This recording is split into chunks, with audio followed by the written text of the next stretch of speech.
Good morning, Karen. Good morning, Karen's friends. I just got off of a Zoom call with Karen, and I talked about I led my part of the call with apologizing for not posting yesterday.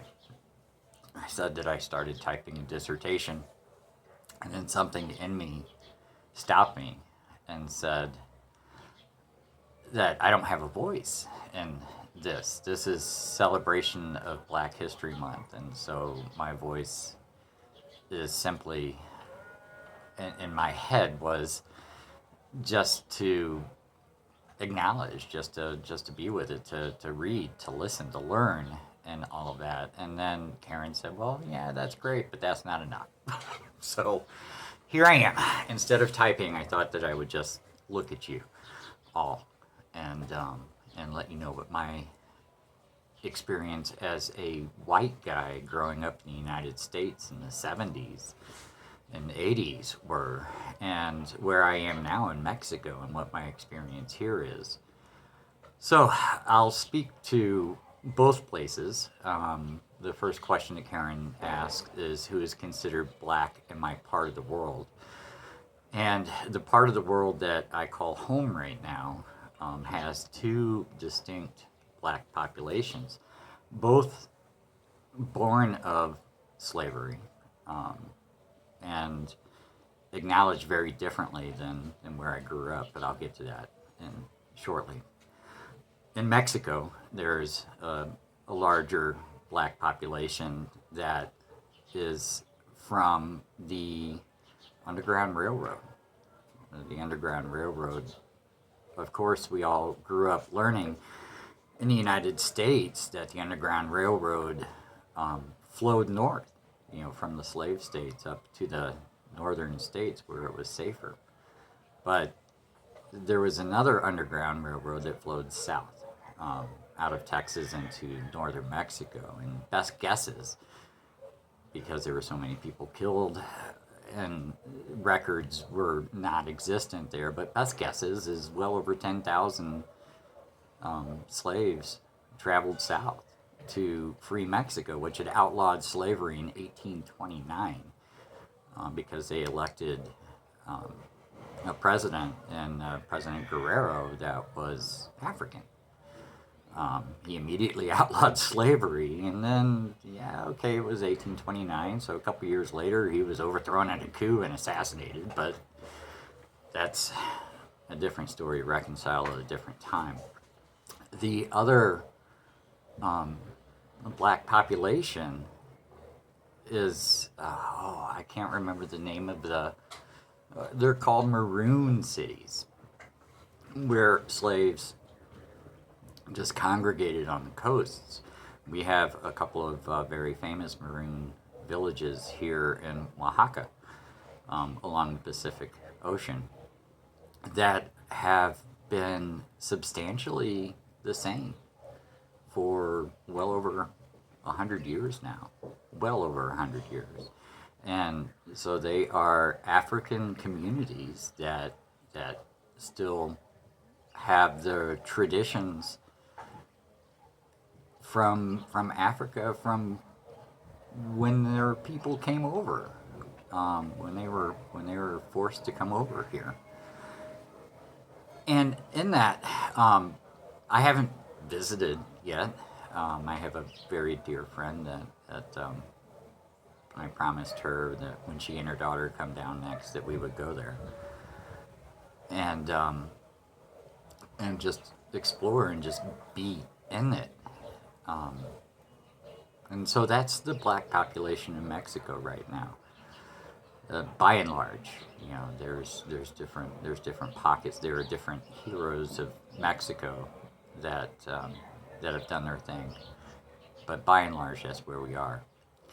So, what was I taught about Black history in the United States? Well, I'm 53. I grew up in the 70s, and my education in the Midwest was, a superficial look at slavery, and that was it.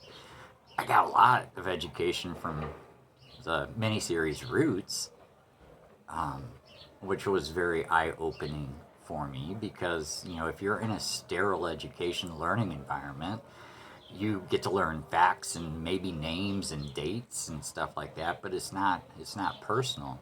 Our Roots made it so for me. I was very impressionable as a kid. Um, and from what individuals or institutions were you taught these things? Well, it's public school, Southern Illinois in the 70s. It was just all textbook stuff.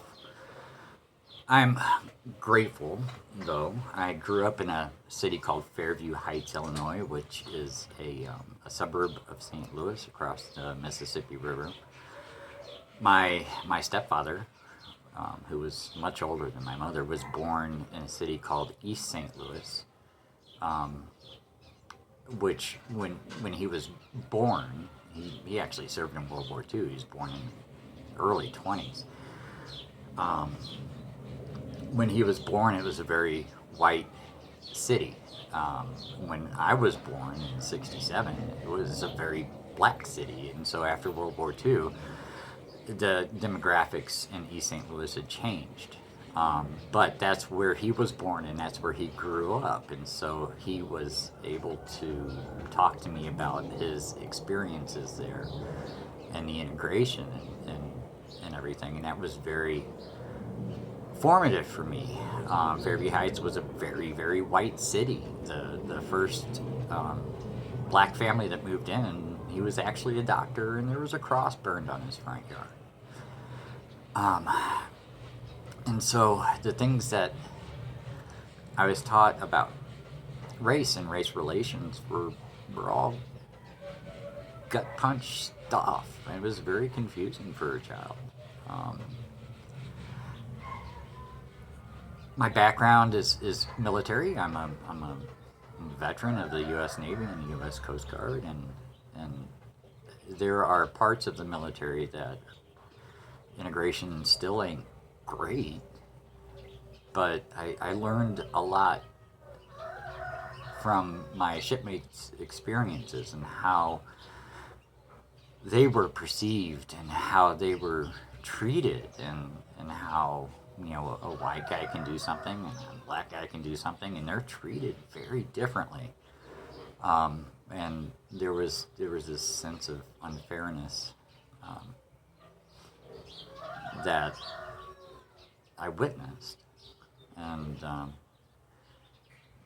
but I feel I've always felt powerless around it. I say these words not to tell you about my experiences and make this about me, because it's not. I say this just because as a white guy from the U.S., I am here to hear you. I'm here to learn. I'm here to, to just to be in it. And I'm very, fortunate to have Karen as a friend, to be able to offer this platform so that I can learn. And I guess really the only reason I wanted to do a video is to, look at other people out there that feel that they may not have a voice either, and just invite you to speak.